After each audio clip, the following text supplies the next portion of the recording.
Hello gamers, and welcome back to another episode of Solo Spelunking.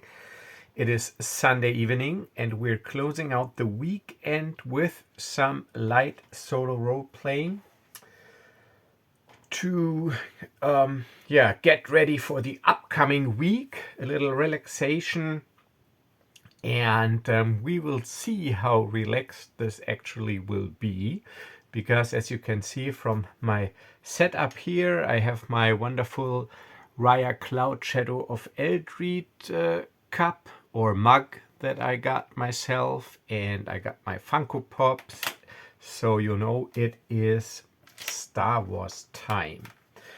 And just a little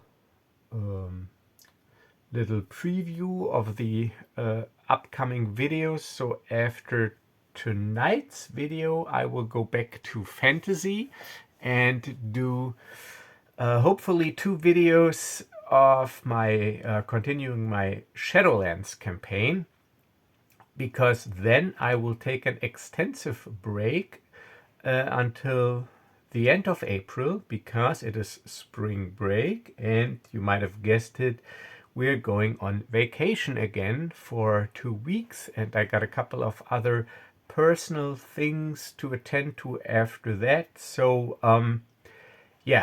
the next week will be the last week of videos, and then I will take a roughly 3-week break, at least from creating active content. I will of course still, while I'm on vacation, watch the occasional video and relax a little, and of course do some off-camera relaxation solo play. I got my journals already sorted out and packed up, and my little portable kit, and that's the plan. So enjoy this video and the next 2 videos, and then I will have to take a little break, and I'll give you new time viewers time to catch up on all the content on my channel. So that's that. But I will also do a community post so that you're not getting worried where I am. But where we are right now is in the Prexiar system with our group. Ladies first, we got Rhya, our Eldridian Shadow Huntress of the Council of Elders.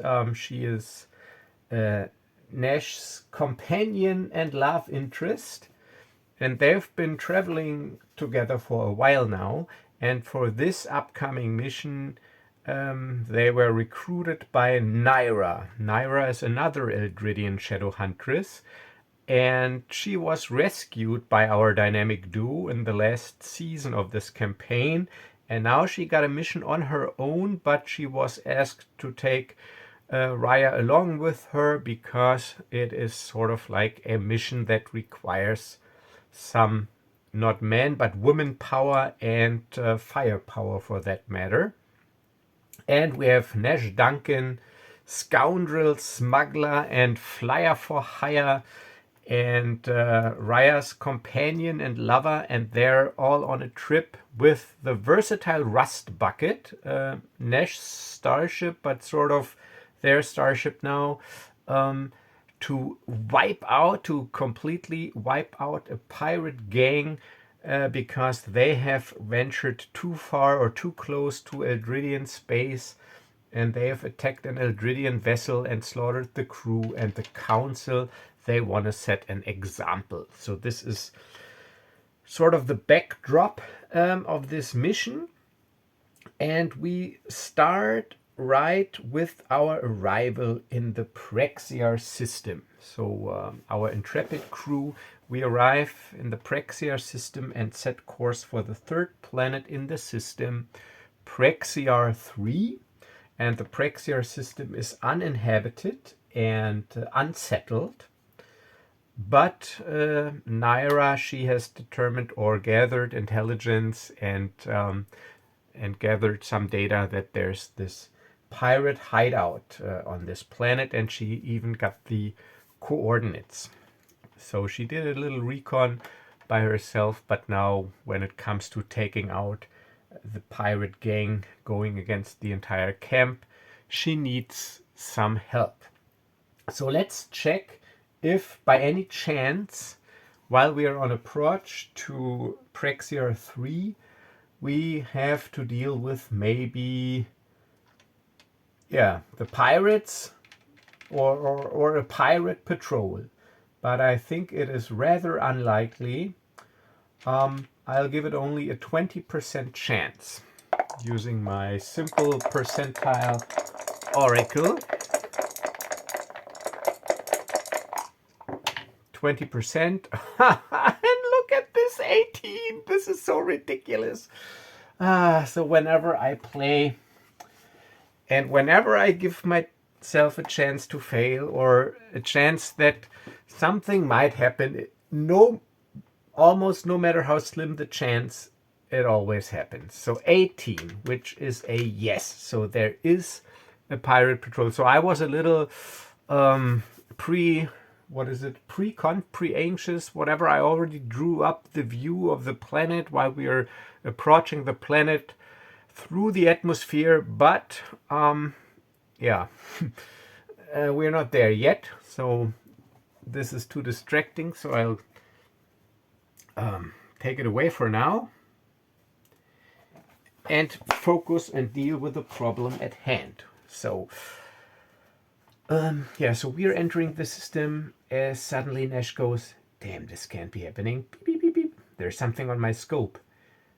And he immediately powers down the engines and shuts off all unnecessary energy sources, restricts life support basically to the cockpit area where we three are. And he tries to keep his emissions, his power emissions, as slim, as low as possible, so that it appears as if he would be just like a drifting rock, if he is detectable at all on those pirate scanners. So let's make a pilot check for him to see if he reacted quickly enough and did all the right things in time. So he's got the piloting skill, which means he gets advantage. This is not really... So for me, this is not really... Usually pirate is like quick reflexes, hand-eye coordination. So usually dexterity when it comes to actually flying. However, this for me has nothing to do with quick reactions, rather with quick thinking. So I will be using intelligence instead of dexterity for this check. And the thing is, intelligence is not one of his primary attributes. His primary attributes are dex and charisma. So I only get half my level as the level bonus for the check. So level 4, half of it is 2. And I get +1 for my intelligence. So I get a +3. But since I got the piloting skill, I roll with advantage. And if you're wondering what kind of rule set I'm using my space opera adaptation of this wonderful Forge system. And Forge, the original one, is by Oliver Fredgley, and you can get it for free. I put the link in the description, and I converted only the rules part of it, not the wealth of generative resources that are also included in here, and made some modifications to make it usable for space opera games. But of course I kept the core elements, and the core element is that you always need a result of 15 or higher with a d20 plus your check bonus, which is your attribute modifier plus your level modifier. And level modifier is either your level or half your level, depending on whether it is a primary or a secondary attribute, and you get to choose 2 primary attributes. It uses the standard Dungeons & Dragons BX core stats. All right, so it's a +3 with advantage, and I need 15. This doesn't count, gotta be in there. So 6 is not good, but 12 is, thankfully. 12 plus 3, that is on the spot, but that doesn't matter, so it's successful. So there's this intense moment of silence, as if it would make a difference if we talk or not, as we all basically intensely watch the scopes to see if there's any change in behavior of this pirate. It's just one medium-sized starfighter. If there's any change in behavior, in course, in speed. So if anything gives us any indication that we have been discovered. But luckily, this is not the case. So we keep drifting. So the pirate, it leaves our sensor range. It disappears from our scopes. But just to be sure, we wait another 15 to 20 minutes. And then Nash goes, whew, that was close. Damn, didn't expect a pirate vessel out here on patrol. I thought they only, and he looks at Nhyra, didn't you say that they only had like one pirate frigate? Well, I don't know, that's the one I saw, but it's been a while. Maybe this one was out on patrol or out on a task and just returned. I don't know. Maybe doesn't even have anything to do with the pirates. Maybe it's just a random starfighter who happened to also be in the system. Yeah, well, that would be a weird coincidence indeed. Yeah, you never know. All right, so let's be careful and continue. Yeah, so we continue. And then we make it to the planet. Let me just prepare. I don't know what it is with my fountain pen. I think it's because I always open and close it, that the edge of this cap is always full of ink, which then transfers to this part of the handle. And usually I always get my fingers black when I play, but that's all right. It doesn't matter. So I just hopefully wiped it clean. Okay, so now we approach the planet and now we enter. So it is a jungle planet, unsettled and unexplored for the most part.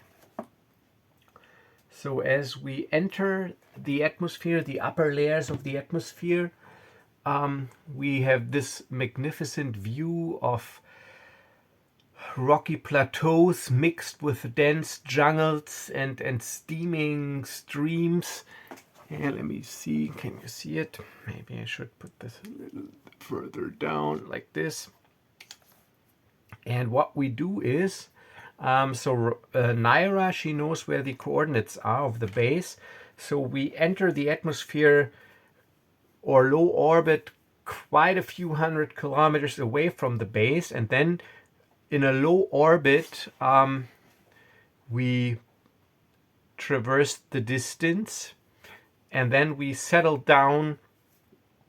So about 3 kilometers, 3 clicks away from the pirate base, we find a nice little clearing, or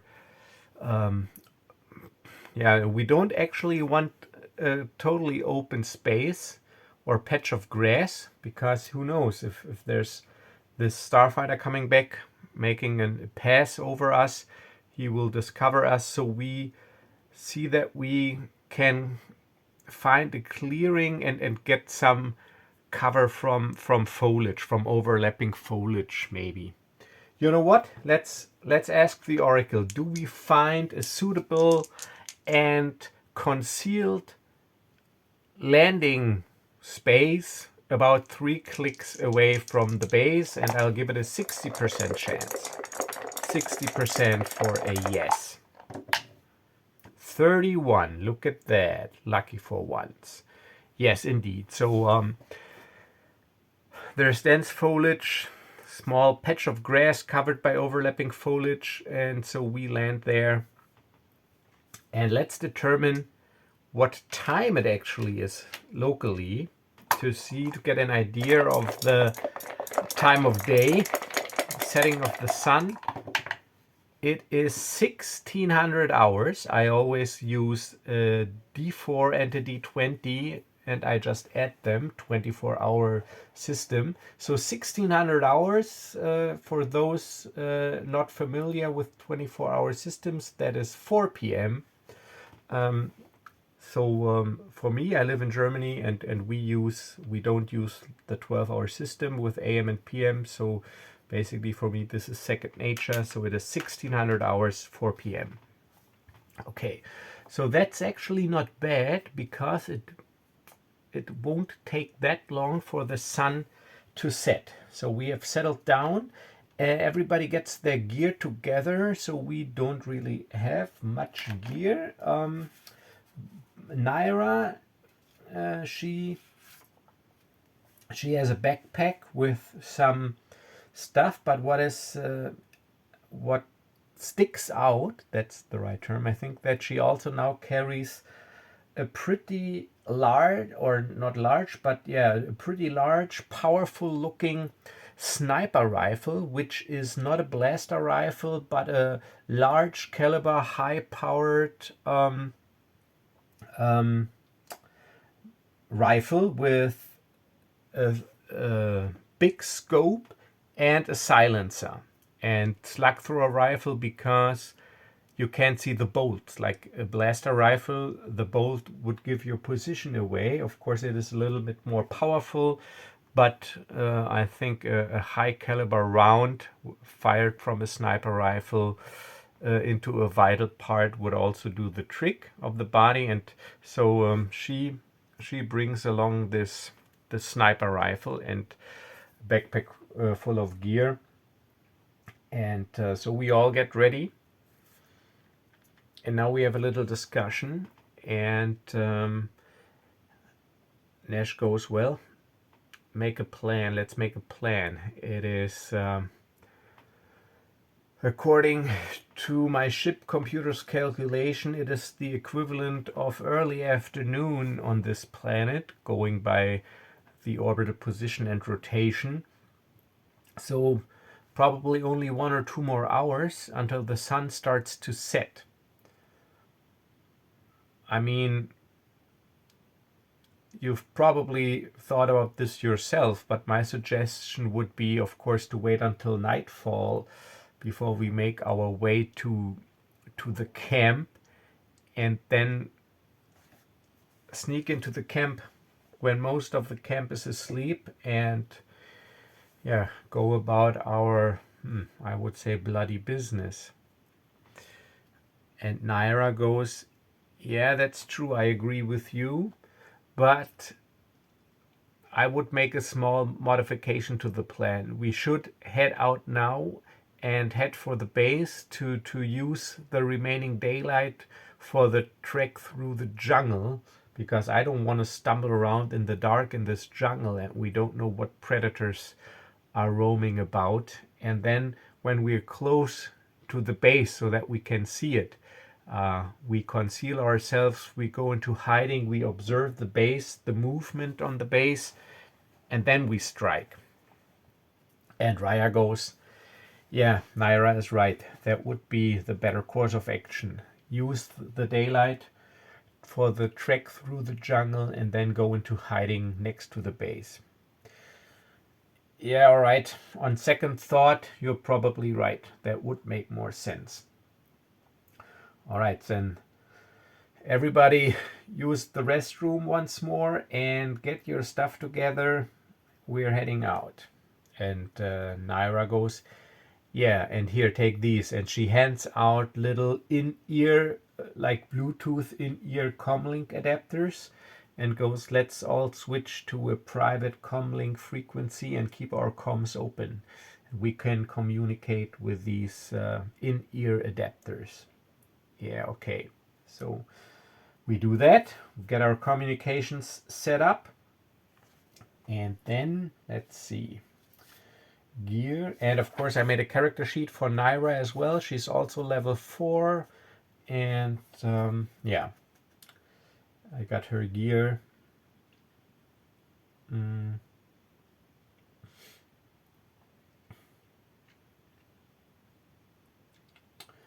Let's see, so we all got, yeah, we got stuff. We got binoculars, glow rods, multi-tool, security kit, med packs. That's what Nash got.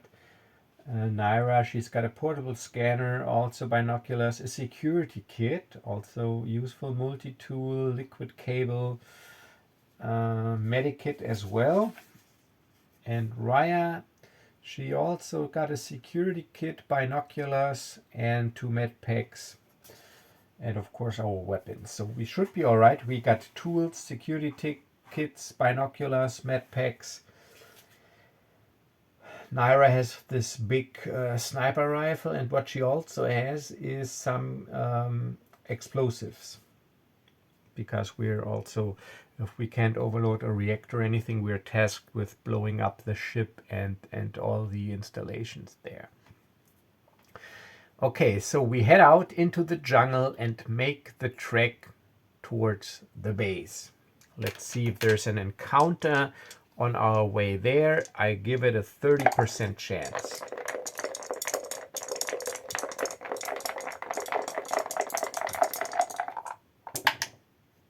87. Thankfully, no. And no twist either. No doubles. Okay. Oh, and I just know it. Yeah. And so the purple dice are Rhya, and Nhyra, she's got the blue purple dice, and Nash, fitting his color scheme of leather jacket, he's got the brown dice. Okay.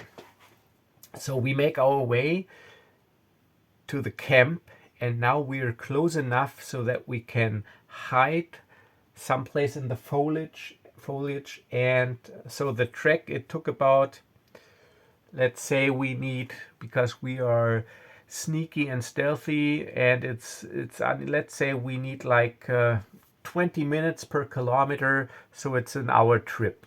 So that is actually pretty slow, but we don't want to make noise. And and of course I also generated an image. So this is how the jungle looks from the ground level. So those thick, massive trees with vines and bushes, and yeah, so it's all steamy. The air is moist and damp, and it smells of earth and wood. And we make our way through this jungle and dense foliage towards the camp. All right, and then we take up position, and so before or as we are close to the camp, Nhyra goes, well, I got binoculars. And Rhya goes, yeah, I got binoculars as well. And Nash goes, yeah, me too. And seriously, we all got binoculars, and because they're like this high-tech viewing aid. And she goes, well, this is great. Let's split up and make, so those binoculars, like I said, they're like high-tech viewing aids with laser distance measuring, night vision, and lots of image enhancement, processing power. And what you can also do, you can basically like combine different images from different binoculars to get sort of like a holographic rendering of the place. So, and this is what we want to set up now to prepare our assault. So Nhyra goes, all right, let's split up, everybody on one side of the camp, and make a thorough scan with your binoculars. And then we have a pretty good area map and have a pretty good idea of the workings and whatever is going on in this base. Yeah, all right, let's do this. All right, so we sneak through the jungle, so north, south, and east first, because in the west there's like this gate, and I'll show you the map in a minute.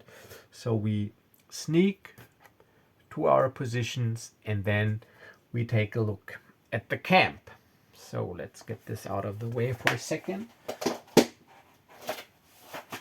and get the map out. Because what I'm doing, I'm playing an adaptation of this adventure included in this book here, the Old West End Game 2nd edition revised and expanded rule book, and it is the adventure The Pirates of Prexiar 172. Yeah, so, and this is the pirate compound. So basically we are now, one of us is in the south. Let's say this is Nhyra, there's Rhya, and there's me. So we snuck around and now we are basically reconning this area, this camp, with our binoculars. This clearing where this camp is located is an artificial clearing, so the area has been cleared by the pirates, and we see, what we can see or determine is that this is indeed a shock fence because of dead animals that are in or close to the fence, that are basically like small birds or rodent-like creatures that have ventured too close to the fence and they got a deadly electric shock. So this is, we know this high-powered shock fence with poles that provide this electricity to this shock fence, and and we see these areas here. So these pirate barracks, see there's a spelling error, it should be barracks. The pirate barracks are long prefabricated shelters. They have slit windows high up on their walls, like maybe in a gym, like an indoor gym hall where you would have these windows, small slitted windows in the higher part of the wall. And it says inside the lights have been dimmed and no voices can be heard, but this is not the case yet because it's not night yet. So there are barracks, and let's see, are there people moving about? We will see.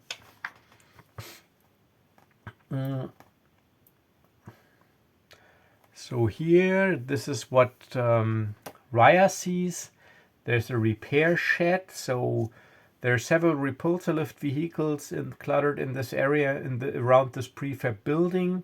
The side facing the pirate corvette has a large sliding door. So here she can see this because she is here. It has a large sliding door. Pools of lubricant and hydraulic fluid stain the ground nearby, and spare parts are piled along the outside wall. So there's a couple of repulsor vehicles, spare parts, etc. Maybe something we can salvage to make some more money. That's of course Nash thinking, but he's in the north, so he sees unloaded cargo. A cargo skiff is parked near piles of supplies, unloaded from the corvette storage base. One particular stack of plastic crates stand out, easily identified by the Outrider shipping markings on them, the weapons and medical supplies meant for the Alliance. So this is because this adventure, so I'll just disregard this part. This is just cargo and 2 pirate sentries mill about the cargo. So there are 2 pirate thugs doing stuff there, moving crates around, unloading stuff, whatever. And so let's see what else.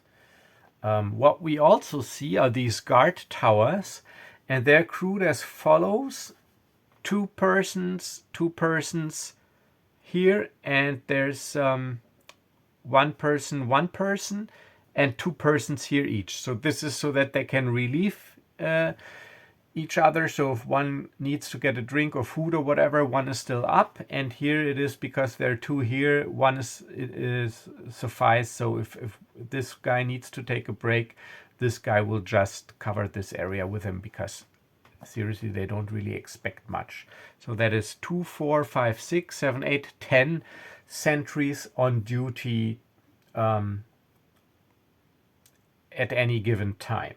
There are 10 sentries. And of course, just like in the mission with the Imperials, I made a note of how many pirate thugs are in the camp total. So there's not like an unlimited number, and from this total number, 10 are always on active duty in the guard duty. Okay. So.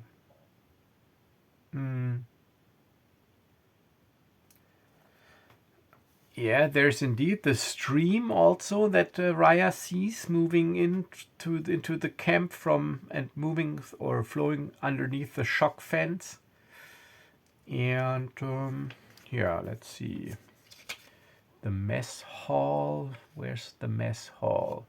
Here. Okay, so this is what also Rhya would see. Let's see.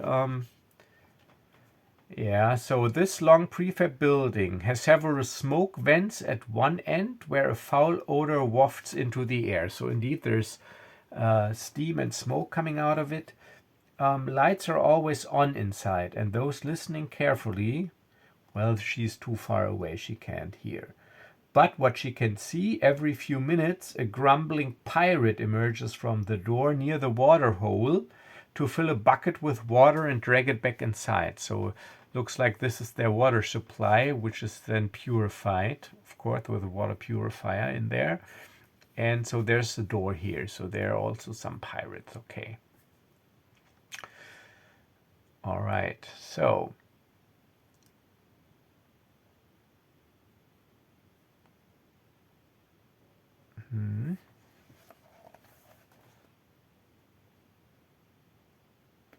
Okay. So I'll think I leave this up here in case I need it. No, wait. So we don't need this picture right now.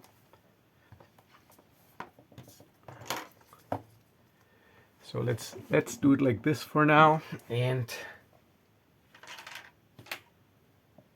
get the dice tray on top.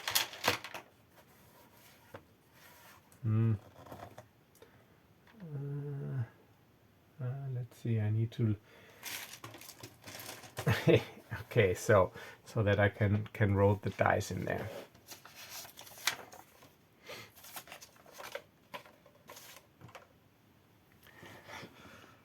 Yeah, okay, so it's gotta do this setup. Okay, so we meet up little off to the side here, compare notes, and we link our binoculars together, and so we make sure that we are a little bit further away. So we landed at 4 p.m., 1600 hours, got there 1700 hours, did an hour of recon, 1800 hours, 6 p.m. So actually now we head a little deeper, farther away from the camp.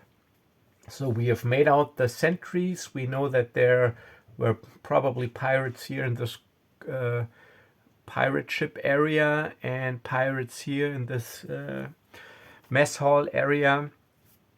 And so now we get this holographic map, and then we need to make some sort of plan, of battle plan. And Nhyra goes, So with my sniper rifle, if I'm close to the edge and somewhere in the middle here, and she points to the holographic projection, if I'm someplace here, I might be able to take out 1 or 2 sentries if I'm quick, but the problem is there are 2 sentries, and I won't be able to take out 4 sentries before the other remaining survivor raises the alarm. So actually, that is not a good course of action. And so if we wait until one of them leaves the tower and pick him off while he's here, we still have the problem that the other one might see it, if depending on where he looks at, or she. Of Of course, they're probably also female pirates. So actually, the better course of action would be we try to sneak in, sneak up to one of the towers, quietly kill those sentries here, and then from this tower I try to take out these two, because the good thing is there's only one on this tower. So if we are lucky, if we sneak in here, enter this tower, take out these sentries here,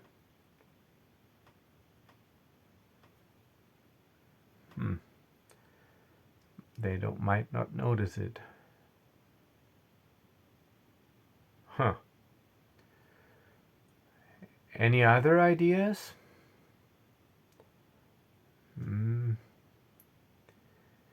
Well, another approach would be to try to kill as many pirates inside the compound as possible, because if this goes wrong, if the ambush on the towers goes wrong or south, they raise the alarm, we have to deal with the rest of the camp.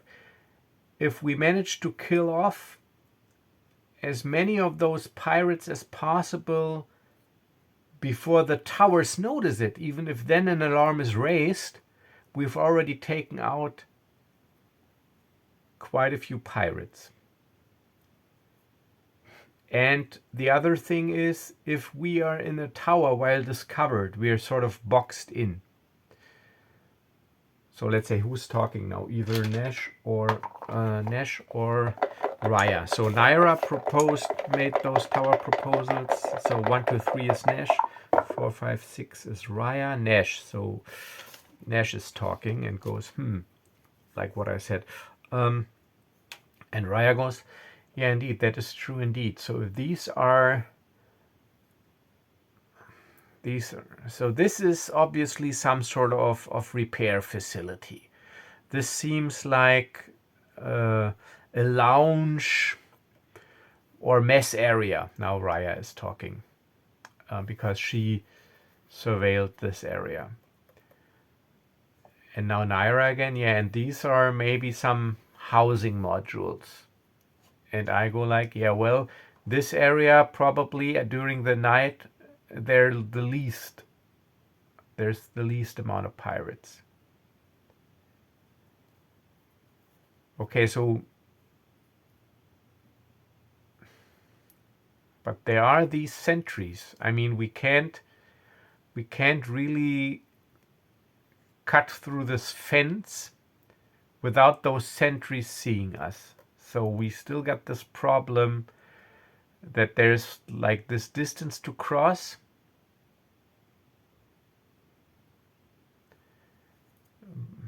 Well, and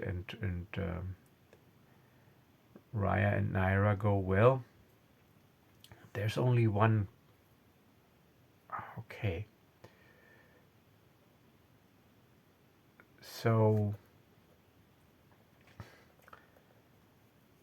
okay, so there's, So if we enter from up here, let's say, now Rhya is talking again, let's say Nhyra and we have our methods to keep these guards preoccupied for a moment. Then we can slip in here, take cover underneath this ship or between those crates, plant a couple of explosives already on the vessel as a distraction if we need to be, and then make our way through these buildings. We don't know what they are yet. So alongside these buildings into these housing modules, hoping that they're all asleep, kill as many as we can, But then, okay, so then Nash talks, yeah, but if we want to go here, and if you got the ability to keep those occupied, so why don't we just enter from here? So we need less path to cross. All right, so we're missing out on this distraction opportunity, but I think it's worth it to be closer to those barracks and be able to take out as many pirates as possible before maybe something goes south. And Rhya goes, yeah, indeed. And Nhyra goes, yeah, that sounds like a plan. All right, let's do this. Rhya and I, we try to keep those guards preoccupied. Nash, you cut through the shock fence with a force blade. And then you enter, go into hiding, and we meet you behind this building, between these buildings, so the sentries can't see you, and then we continue from there together. Yeah, okay, so let's do it. Okay, so now enough planning and talk. You all know plans change on contact with the enemy anyways, so this is what we do.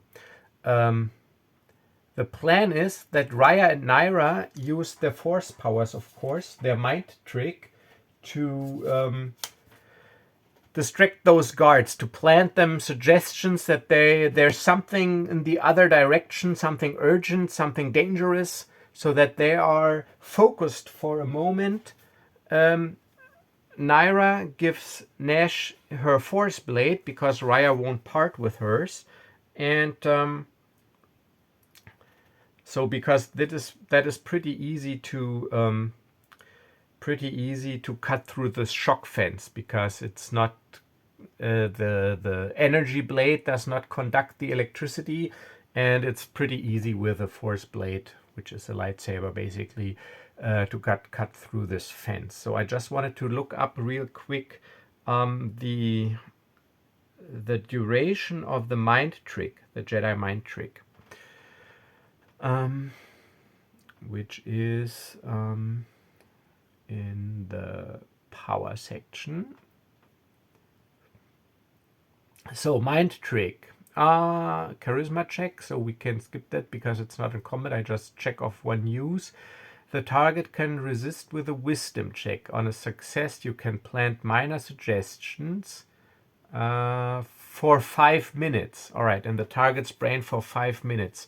All right, so this should be plenty. But they can resist with a wisdom check. Okay, so this is what we do. So Nash, he's taking up position here at this fence, force blade in hand. Rhya and Nhyra. Rhya is here, Nhyra is here, not too far away, but so they need to see the guards.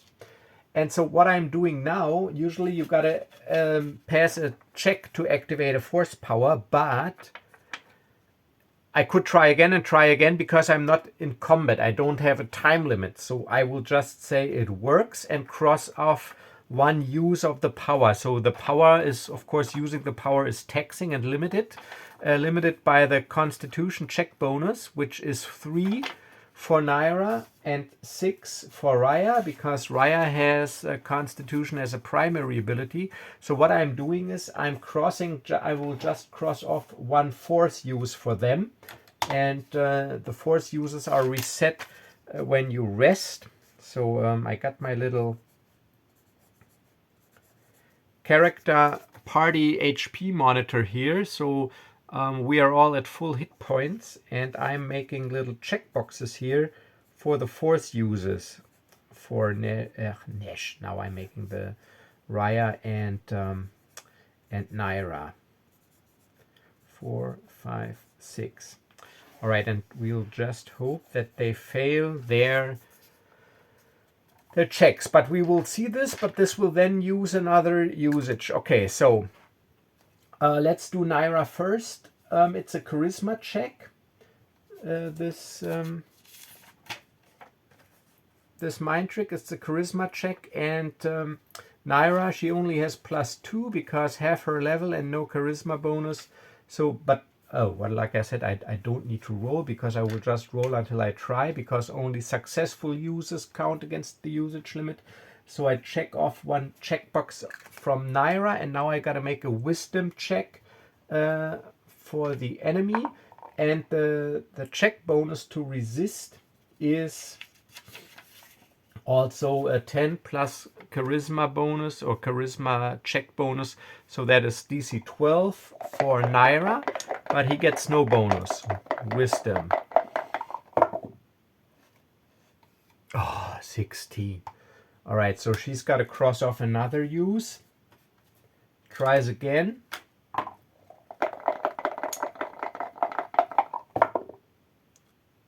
Four, yes, okay, but she already used 2 of her 3 force uses, so she focuses. And yeah, this is there's only one guy here, but still, so she focuses, plants this suggestion, and this guy, he turns to take a look, but then he doesn't. So probably subconsciously he resisted. So Nhyra, she concentrates some more, puts some more effort into it, and this time, oh, what was that? So they're looking into this direction, and now Rhya. And the thing is, she's got 2 people to worry about, so they get to make 2. But she's got +3, so they need a 13 to resist her force powers. Oh, you can't be happening. So 1, but the other one rolls a natural 20, 16.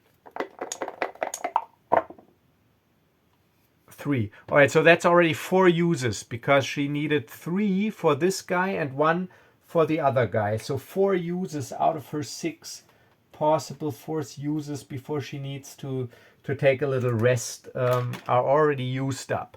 So she also concentrates. Maybe she's also worn out because of the trek through the jungle, the moist climate and everything, but she's a trained shadow huntress. She can bear it. So she concentrates, and indeed, those guards now for like 5 minutes or so, they seem pretty preoccupied.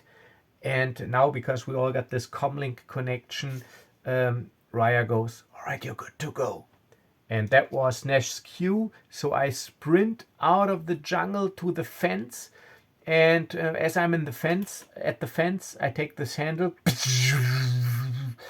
And I don't want to leave it on too long because it is glowing. So, but I'm doing it like behind this building so that these towers and this tower, that they don't really see the glow, and I'm quick about it. So cut a hole in the shock fence and slip through, and Nhyra and Rhya, they join me and we rejoin here. So let's see now, however, if, because there's like a power loss in this part of the fence. So it doesn't say here that there's some sort of security station or anything where it's monitored the entire time, and it is nighttime. So we have waited now. It's night. Let's say it's like, I don't know, 2300 hours, 11 p.m. And let's check if this interruption of power somehow triggers some sort of alarm. I'll give it a 25% chance. Please don't. Lucky, 83. Okay, so yeah, so the power on this part of the fence goes out. The entire other fence is still powered because it's only between those 2 poles that power one section where the power goes out. If there's probably some control light on some console blinking indicating a power loss, but somehow nobody is paying attention to it. So we are here and we enter those pirate barracks. The door is it locked? let's roll for it. I'll give it, I used the simple D6 decider now. 1 or 2, it is locked. 3+, it's not locked because it is a guarded facility and they don't really expect. So 1 or 2, it is locked. No, it is not locked. Okay, so we can open the door. So we slide the door open. But now let's check.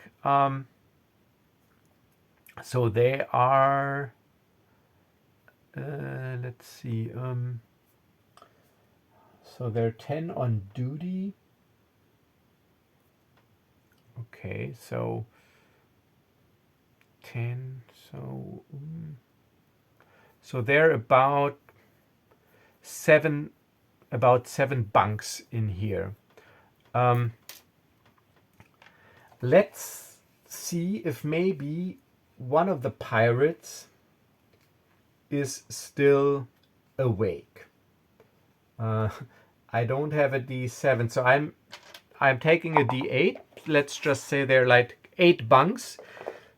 Maybe they're not all occupied, and there's a 1 in 8 chance. So if I roll a 1 on a D8, that there's still a pirate awake.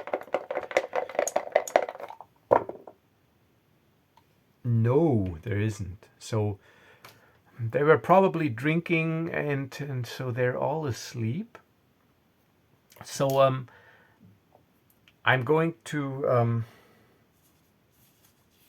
spare you the glory or gory details. So the thing is, however, Nash. Okay, so no gory details. I will just. So there was this one episode in The Walking Dead when the group, the survivor group, led by Rick, they infiltrated some sort of, it's been a long time since I watched this, but some sort of satellite dish sort of installation, some, I don't know what, a small outpost, and they also basically snuck in when they were asleep and they were taking their daggers, and you get the idea. So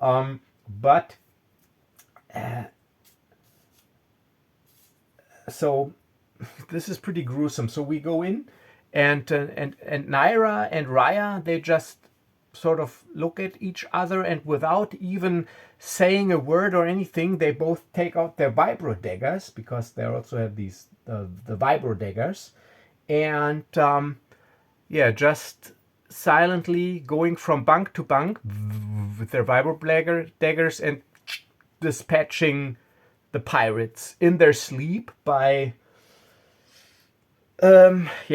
piercing vital organs with their vibro dagger. And Nash, I mean, shooting someone in a blaster duel is one thing, but this this is something else. So he just stands there. He doesn't have a vibro dagger, and and he lets the women do their work. They gotta make a stealth check if maybe someone wakes up. But stealth is, they both have dexterity as their primary attribute because they are shadow huntresses, and they both have stealth as a trained skill, meaning they get advantage. So Nhyra, she got +6, and Rhya also +6 for her check bonus, and we both roll with advantage. So Rhya first. Those 2 dice are Rhya now, even though one of them is Nhyra's. And again, 15 is needed. Look at this. Rolled a 19, and now Nhyra. Yeah, 12 +6. That is still enough. 15 is needed. So with cat-like grace, they move swiftly between the bunks and silently dispatching all the pirates there. And Nash is a little put off because there's also like these blood dripping now from the barracks onto the floor from the wounds and everything, and it starts to smell. And Nhyra, of course, one of those pirates, they also got vibro daggers. And Nhyra, just as if it's the normal thing to do, just throws Nash a vibro dagger still in a sheath so that he's not hurt, and just looks at him so that she knows that she's ready to catch, and just throws him a vibro dagger that Nash catches, and she just says, "So that you can help in the next barrack." Because they obviously seen that he doesn't have any form of melee weapon, and I just go, okay, and just put the vibro dagger back for now. Put it onto my belt, even put it down here. I still got slots free. Vibro dagger.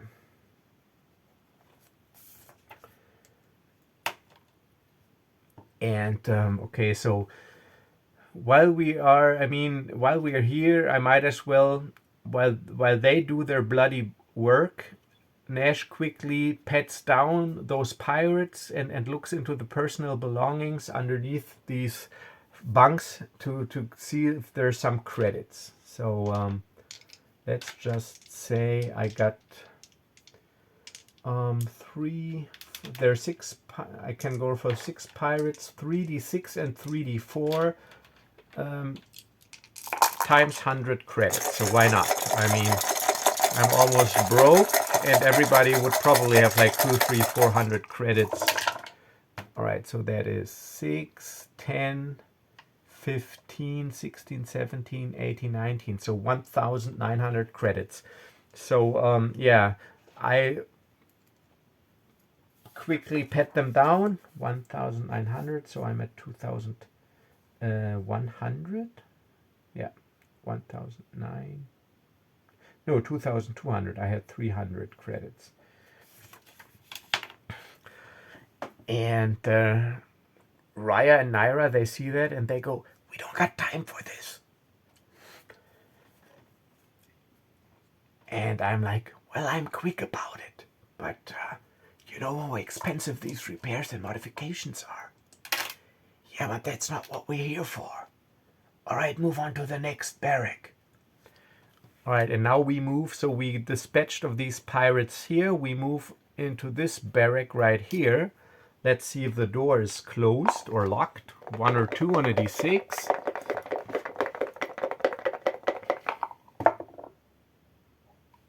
No, not locked as well.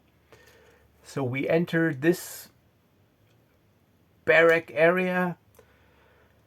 Let's see if there's someone awake here. It is a... And now it happened what I was fearing. I put the dice into my coffee. This can't be happening. All right, so it was only a matter of time until this happened. All right, so I got to be careful that I don't swallow it and die in front of the camera of a choke. No, I'll be careful. You'll be dead. No, I'll be careful. So 1 and 8. Damn it. Oh no, but one guy. So I rolled a 2. So one guy just went to sleep. So he is very light asleep, which means the stealth check is more dangerous. Let me get a zip of coffee, a very careful zip here. Damn it. Here you can hear it in the cup. Okay, so I knew it that this would happen sometime. I just knew it. Okay, so one guy, he just went to bed, and now we all got to make a stealth check. Nash, Rhya, and Nhyra, and with disadvantage. So this disadvantage cancels the advantage. The thing is that Nash, his skills are piloting, interaction, systems operation, and streetwise, even though he's got dexterity as his primary attribute. So he would still get +5. He doesn't have advantage, so he actually rolls with disadvantage. So let's just start with the weakest link. So we enter this barrack, but because I rolled a 2, and so there's one guy only light asleep. But I'm taking Rhya's dice. Hopefully she brings me luck. So Nash, he's got to make a check. So he gets +5, however with disadvantage. Gotta use the lower one, and I always need 15. Ha ha ha! 11 +5 is 16. So thank you, Rhya. I make it. So now the ladies. This time, you know what, Rhya, because their companions also takes Nash's die. No. She gets usually advantage, but this so it's cancelled. So she makes a normal check, and she gets +6 because she's got a +4 index. +6. She needs a 15 still. Look at this 18. Cat-like grace. And now Nhyra. Nhyra gets +5. No, +6 as well. +6 as well. 13. Yes. Whew, lucky. All right, so even though this guy just went to sleep and is pretty light asleep, we are successful. So I'm not going to make another stealth check here. But the ladies, they go to work, do their gruesome work, but then of course they look at me expectantly, at least Nhyra does, because she basically expects me to help, but I don't know if I can stomach it. I really don't actually. So because it is one thing, like I said, in a blaster fight with someone, then this cold-blooded. I mean, even if it would be with a sniper rifle, but this personal business with a vibro dagger, I don't know. I think he can do it. He can do it. I don't even need to roll for it. He's not the guy. He can do it.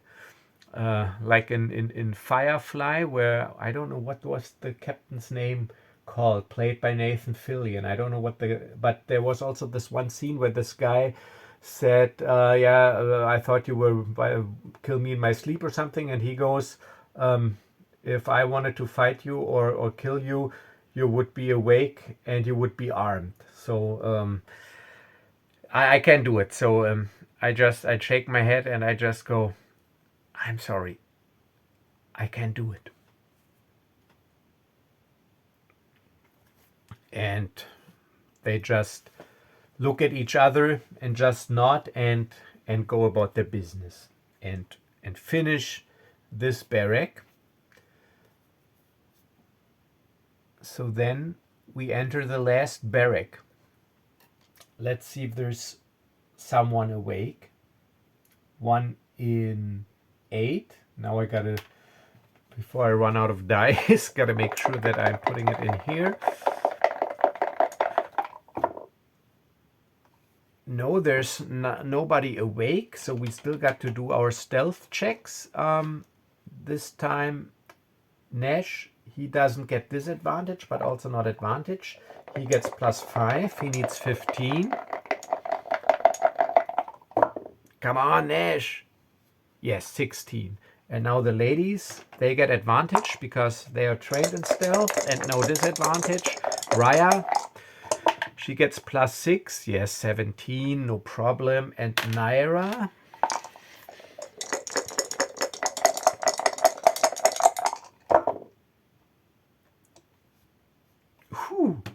natural 1, but thankfully she also gets advantage. Yeah, so no problem there. So we kill all the pirates. This time I'm not looking for money. So now actually the only pirates left are the pirates on the towers, and so we've seen that these are only like bunks and pirate grunts basically, but Vengar, the bearable leader, he was not there, so he probably is someplace else on the compound, and we still have, of course, the awake tower guards that we sort of need to take care of. But we pretty much cleared this compound. Maybe there's the occasional pirate still in the mess hall. I will determine this randomly when this comes up. So, but now we make a short little discussion. So this was gruesome work, and now Nash goes, so what now? Well, the mission statement is to kill all the pirates, to burn down all the buildings, and to leave nothing standing. There's still the leader missing and the people on the guard towers, and we need to burn this place to the ground. But so before we worry about the towers, let's make our way over to this building to see what's in here and check out these buildings. All right, so we have to sneak across this compound to this building, which means stealth checks again. And this is actually also in this adventure, it says that when you sneak around this compound, you gotta make stealth checks. So Nash first, because he doesn't get advantage. He is sort of like the weakest link. Oh, but he nails it, natural 20. So also with cat-like grace, he makes his way over there. Rhya with advantage. Oh, on Nash's die, so they're a great team. Natural 20. And she takes Rhya's die, Nhyra. And this will be, as you can see, I'm already over an hour. This will be a longer episode, like a feature-length episode, because I want to finish up this adventure. Ooh, 1 and 8. And 8 plus 6, I'm 1 short. Dexterity 4, Dexterity 2, level 4, that is 6 plus 8. That is 14. 15 is needed. So, okay, so, damn. All right, so we have already made our way. Okay, so we don't go to this side, so we go from here because we want to hide between these buildings. So we are hidden between these two buildings. And Nhyra is on her way, and shortly before she reaches us, one lonely pirate that was in the warehouse. Let me. All right, so we can see that these are warehouses when we move towards this direction, because the description says each of these buildings seems to be some kind of collapsible starfighter hangar made from plastic fabric stretched over a metal framework. The sides facing the pirate corvette are open. All right, so these sides are open, so we don't see, but this is sort of like a tent-like structure. And 4 pirates mill about the openings. Okay, so there's only 1 pirate, because the other ones, they all went to bed, and these sides are open. So this 1 pirate, he just, so as Nhyra is about to, so we are pressed against this wall here, as one pirate comes around this corner and basically runs into Nhyra. So but I'm going by my custom initiative rules, meaning I go, you go, alternating, and we are not surprised because we are battle ready. So Nhyra will get the first turn if I'm lucky, and kill him quickly in 1 turn. I will of course roll if the sentries take note, but yeah, let's see. The die is coming up. See there. Yeah. Okay. So. All right. Combat. So. Yeah, I'm not going to set up a big battle map here now, because it's just like a simple affair here. This pirate is a.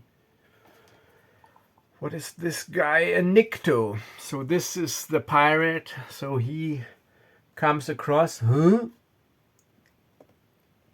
And Nhyra, so it's her turn. She goes first. She immediately charges forward, but she doesn't want to take her Force Blade because of the glow. She takes her Vibro Dagger, but that's also fine. And she immediately attacks. The Vibro Dagger deals d6 plus 2 damage because she can add her ability modifier, d6 plus 2. And she attacks plus 6 because it's a light melee weapon. She can use her dexterity check bonus. And those thugs, they have an AC of 12 because they wear like makeshift piecemeal light armor. But they have 2d8 hit dice. So let's determine their hit dice, this guy's hit dice, because they're thugs. And ooh, look at this. This is not good. 8 and 7, 15 hit points. There's no way in hell that that I can. So this is going sideways now. But Rhya first. Plus Nhyra, excuse me. Plus 6. Attack plus 6. Yes, maximum damage. 6 plus 2, 8 points of damage. So that's takes him down to 7. Oh, and yeah, one more thing, one more cinematic thing. I was once again thinking about like the impact of being shot by a blaster and effectiveness of armor, and like someone in the comments pointed out, well, all those soldiers in the animated series and movies, they wear armor and still go down with one hit. So I figured if blasters are involved during blaster combat, if you are hit and lose hit points, you are in the fiction not really hit. So hit points also basically represent your ability to avoid damage, and so this is why Karen calls it hit protection. And then the old D20 system, before Saga, they had this division between wounds, which you had very few of, your constitution score, and vitality points. And losing vitality points actually meant you dodged in the very last second. So whenever there are blaster guns involved, I will use this cinematic method. So if I lose hit points being hit by a blaster, that means in the fiction that I managed to dodge in the very last second, or it's only a grazing hit that was absorbed by the armor, instead of just a full hit. So and only the last shot that takes me to 0 and knocks me out would be a hit. But when other weapons like vibro daggers, it could also be like a slashing wound. So this is just, it's all like abstracted and cinematic. So but in this case now it is actually a gashing wound because vibro dagger. So yeah, Nhyra, she lunges forward with cat-like grace, gripping her vibro dagger and sliding it across this guy's thigh in the hope of hitting his artery. But thanks to some lucky movement on his part, she didn't really hit it. And she wounds him pretty badly. So he's at 7 hit points. And now, so they got +2 in melee and +1 ranged. So he also gets out a vibro dagger because we're also in melee range, melee combat range, and he gets out a vibro dagger as well, and attacks +2. And Nhyra, she's got an AC of 14. She would have 15 with her Force Blade, but she's not using it, so 14. And that is 8 plus 2. That is a miss. So she easily dodges. All right. And now the round is still ongoing because we are also getting a turn now. So maybe, just forget, maybe I'm lucky and managed to take out this guy in the first round before so Nhyra, Thug, and then let's go Rhya and Nash. Doesn't really matter. I'm making my little combat protocol here, and so Nhyra, she hit, the Thug missed, and now it's Rhya. And so she follows Nhyra's lead and does not ignite her Force Blade because of the glow. It would be seen, so it would be probably seen, the glow from the guard towers. So she goes just with the Vibro Dagger. Yeah, she rolls a 15 and she also gets +2 for 7 points. And that is great because those are the last 7 points the Thug, the pirate, has. So yeah, and Nash doesn't need to go anymore. So while they are in combat, she slips out of the shadows and, wielding her Vibro Dagger in her offhand, because this is basically translates to this situation, Vibro Dagger in her offhand, slits it across the pirate's throat. And then with her other hand, she just covers his nose and mouth while she is gargling. And then he goes limp. All right, let's see. This was pretty quick. So 1 round of combat, which is only a few seconds. Let's roll if... I was lucky that we dealt so much damage. All right, 30% chance that this was seen by one of the sentries, or that they noticed that there's something off. 30%. 86, no, lucky. All right, so we wait a second. There's tension. We listen if there's anything going on. And then, I've got to be careful here with the camera stand that it's not moving. Okay, I can't be so hectic here. Okay, but it seems like it's all quiet. So now we make our way into these quarters, but they are definitely locked. So here we see this prefab shelter stands alone from the other barracks. Yeah, so but now this is the interesting part. The skull of an exotic creature hangs over the doorway like some grim trophy. Alright, so here it says 2 pirates stand at rigid attention outside the door. But and the muffled sounds of an argument can be heard from within. It seems like someone is very angry inside. So we can disregard this part. It's nighttime. No pirates. But the door is locked. It is definitely locked. It needs to be picked. And this is an electronic lock. So, but thankfully, Rhya has a security kit. Oh, Nash as well. But Rhya and Nhyra, they are both trained in security systems because infiltrating stuff is part of their Shadowhuntress training. And yeah, it doesn't really matter. They also both have... No, wait, it's intelligence. It does matter because it's an intelligence check, and Nhyra has intelligence as a primary attribute instead of con. So Rhya, she's got dex and con, and Nhyra's got dex and int. Because she's more like the infiltrator technical kind of person. So she's using the security kit, and because of her security system skill, she gets advantage. And so she gets +5 to the check, 4 + 1, 4 for level, +1 attribute. And because of her training with advantage, she's also using Rhya's die, and I need a 15. So this guy is gone. We confer for a moment. It's locked. All right, I pick it.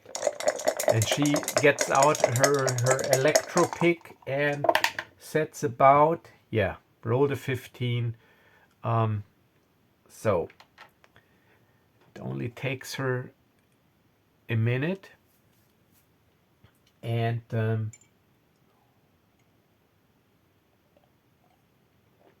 then she opens the door. Okay, so there's like a small area here with clothing and stuff, and then there's like this living area there, and I don't want to make it too easy. So Vengar, he's awake. He's sitting at his desk, because he's got a desk there. So we enter, and so we are pretty quiet, but still he sees or notices the door, turns around, and now combat. But we get the first turn, and then it alternates. But the thing is, he's sort of like the boss. So I got his stats here. Vengar, pirate leader.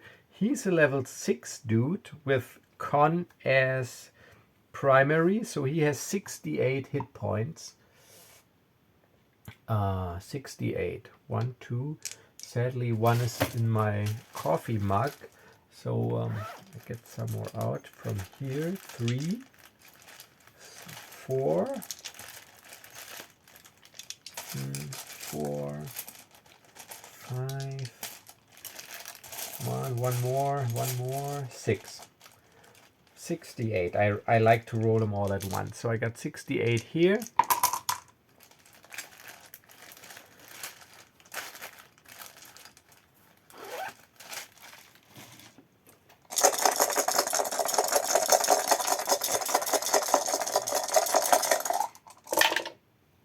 All right. So that is 8 and 8. That is 16, 18, 25, 30, 37. He's got 37 hit points. All right, 37. Write this down on this little.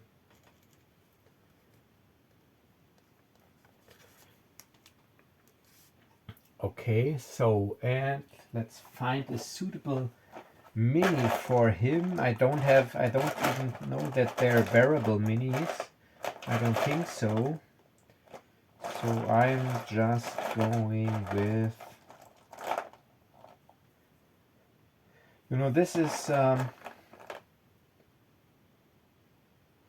just using a Trandoshan, I think. Yeah, I'm just using a Trandoshan.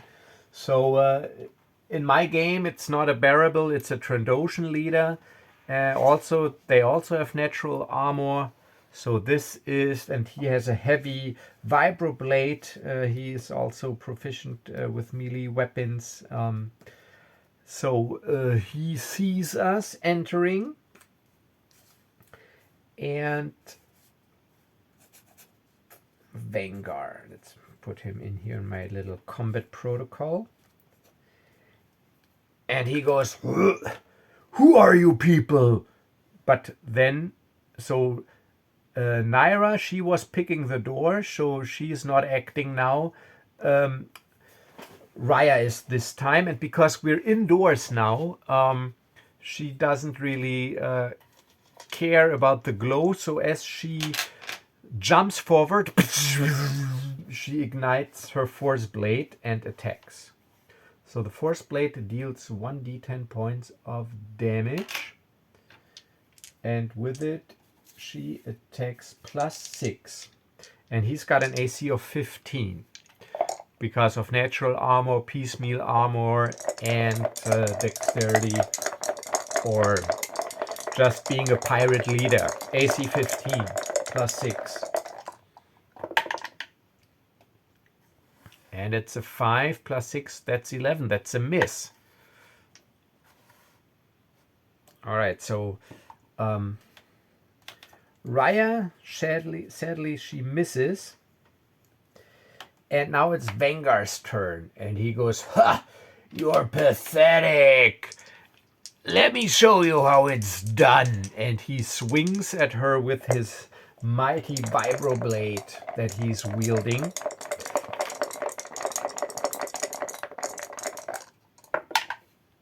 But he's also, so he attacks +7, but with a 2, that is also not going to cut it. All right, so that was him. He also missed. Now Nash. Getting out my Shinovar blaster, I just go, careful, Rhya. And so, pew, I'll shoot. So I try it to make it so that she's not completely in the way. So a little side step, taking or keeping my distance. And I'm attacking plus, let's see, +6. And I would deal 1d8 +1 damage. 9. Ooh, that's a great shot, because 9 + 6 is exactly the 15 I need, and I deal maximum damage of 9 points.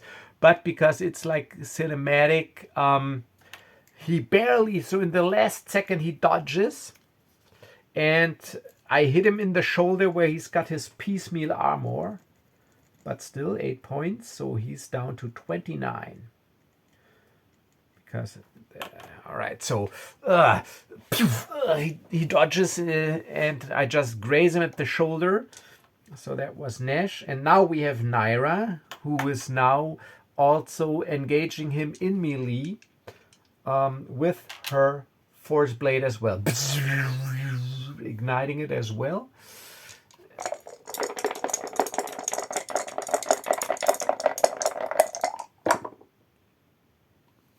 Oh, look at this. Critical hit, double damage. 7, and Force Blade does not add ability modifier, but 7 and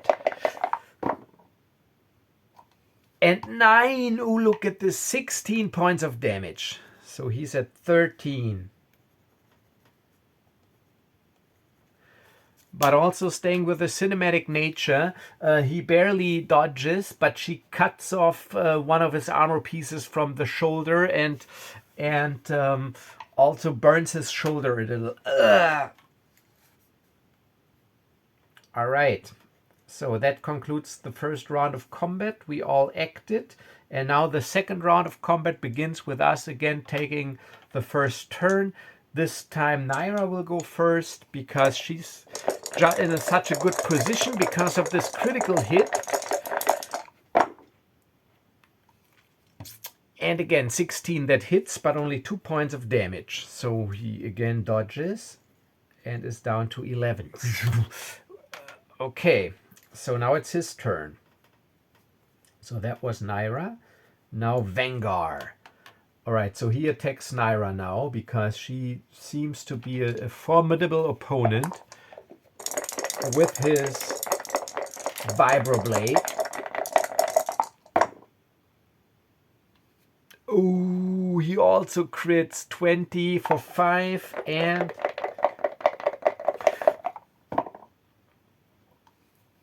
and 2, that is 7. So Nhyra, she's got 19 HP, minus 7, that is 12.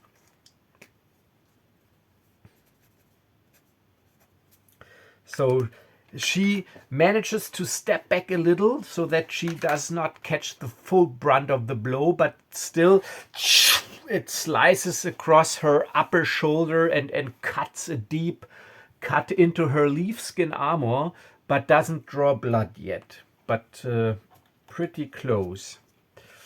But he is panting because he's also like at 11 HP, and this is then also sort of like endurance. But now we still have Rhya and Nash. So Rhya uses this opening as he slashes with his Vibroblade at Nhyra, and again with her Force Blade plus 6.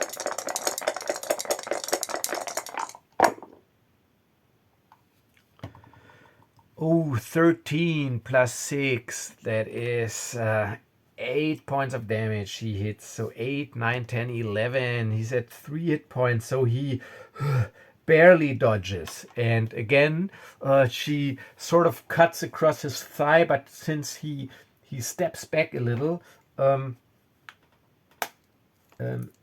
he is not is not cut off this thigh, but now still it's Nash's turn.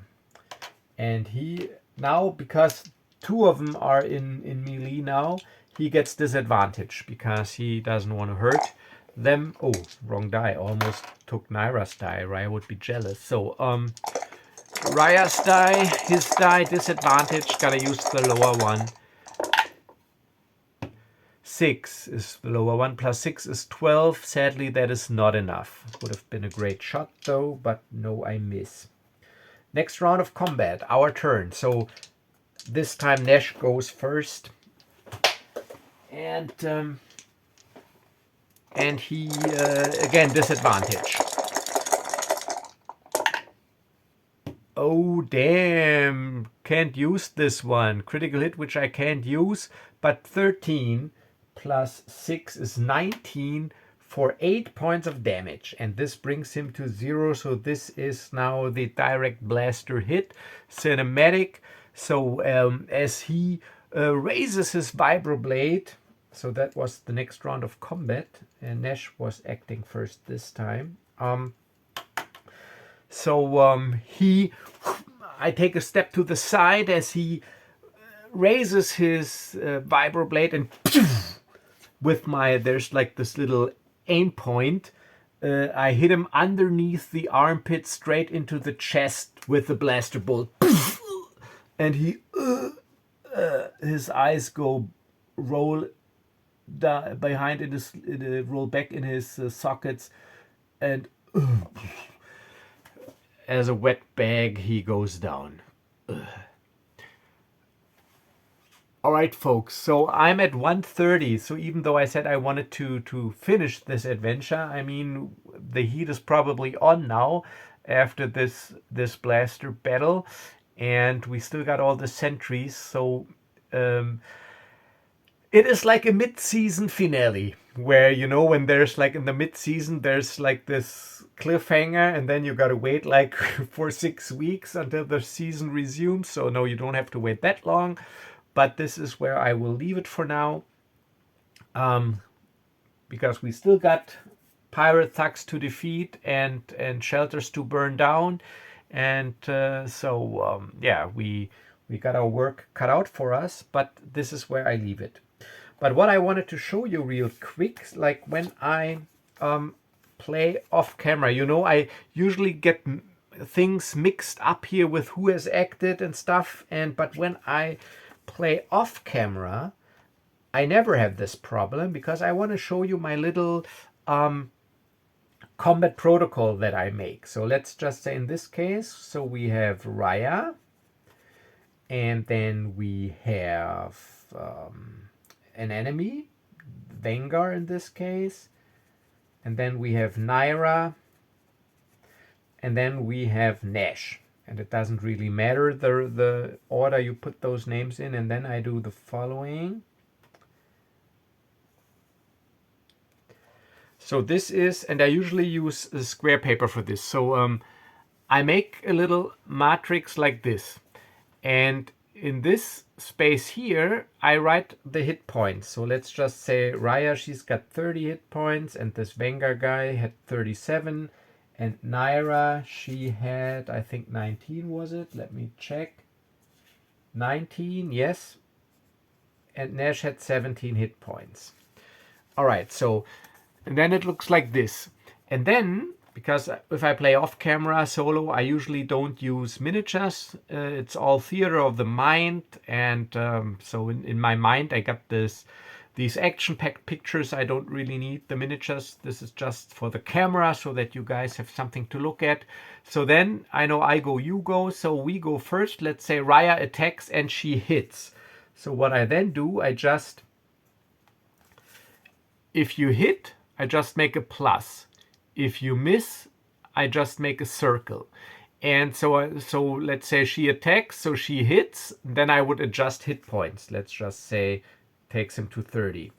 All right, and then I know because I go, you go, and players alternate with enemies, now it would be Vengar's turn. So let's say Vengar attacks Nhyra and hits. So I make a plus sign here, and Nhyra is down to 12.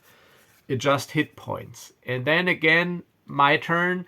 I still got Nhyra and Nash, doesn't really matter. Let's just say Nhyra misses and Nash hits. So it would look like this. Nash hits for 6, so I adjust hit points. And this is my combat matrix that I use. And if I use like a dotted journal, it's even easier to keep track because there are like these lines. So in this way, I never get messed up. You can count the rounds easily by counting these columns. Here I track hit points. The reason I don't do the pluses and circles here, because sometimes I need more rounds and then I have in here, but usually hit points are depleted quick. So I leave this open so I can extend to this side, and here I just adjust hit points, and you can keep track of who acted and what round it is pretty easy. And so this is how I track my combats when I play off camera in my journals, theater of mind. And then at the end, I just summarize the combat with a little paragraph. And if I really feel fancy, I mark critical hits like this, like a plus with a circle around it. That would be if someone scored a critical hit. But I don't do this all the time. Usually I can remember if there was a critical hit, and then I summarize it somewhat when I journal the combat. Yeah, so this is something I wanted to show you. Maybe a little technique that is helpful when you run your games. So I really enjoyed the session, and yeah. I'm looking forward to continuing this. Like I said, after the mid-season break next week, we will be going back to fantasy. And thank you for watching. Have a wonderful start into the week. And as always, stay safe and stay healthy. And I will see you in the next video. Bye bye.